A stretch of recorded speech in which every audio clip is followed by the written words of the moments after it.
Climate change runs throughout all the work that we do in transport studies, and one of the reasons for that is that the transport sector is the biggest emitting sector. Is responsible for about a quarter of UK carbon emissions. We live in a car-dominated society. It's really hard to encourage people to move away from car ownership. It's the only sector in the UK where emissions are still rising, so there are huge problems. Working on e-bikes is one of the jigsaw puzzle pieces that I've been working with in this fellowship. Potentially people who currently depend on using a car to get from, say, villages, small towns, into cities, who are relying on car as the means of getting around. It's possible that they could do that by e-bike. Any type of active travel is great for your health. So these things called co-benefits, whether that be health, whether that be you're doing something where no pollution is coming out of a tailpipe, so local air quality, and a whole bunch of other things. There's a lot of evidence already that says e-bikes, bikes, walking, etc. can definitely be part of that sustainable transport solution.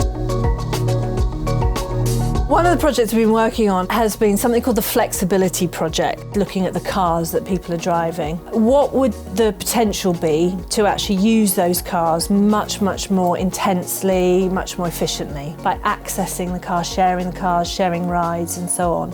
So we have data on every single car in the country, the type of car, the size of cars. We also have lots of data on where cars tend to travel to and from. We've got a lot of fantastic people who can do this spatial data analysis and take all these data sets, put them together and really understand the statistical differences between places. And it's changed the conversation quite considerably to say, okay, well, this is another lever we might be able to pull. How could we get people to share cars more and share rides more? What are the potential policy instruments or incentives that could do that? The government's target is to double cycling by 2025. I'm the lead developer of the propensity to cycle tool. It takes data on where people travel to work and it basically puts that on the road network and estimates how many people could switch from what they're currently doing, which is largely driving, to cycling. And it provides a toolkit for transport planners to design better cities and to make sure that investment in cycling infrastructure goes where it's most needed.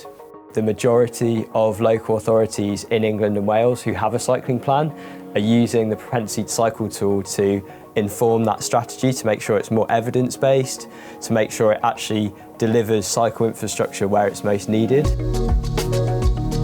Leeds has the biggest gathering of transport studies researchers of almost anywhere in the world in one place, and that's why the Institute for Transport Studies is so well placed to take on these grand challenge issues. We're also naturally an applied subject area, so we work with policymakers. We need joined up decision making that doesn't just treat transport in isolation. We need to consider it in terms of land use policy, in terms of health policy.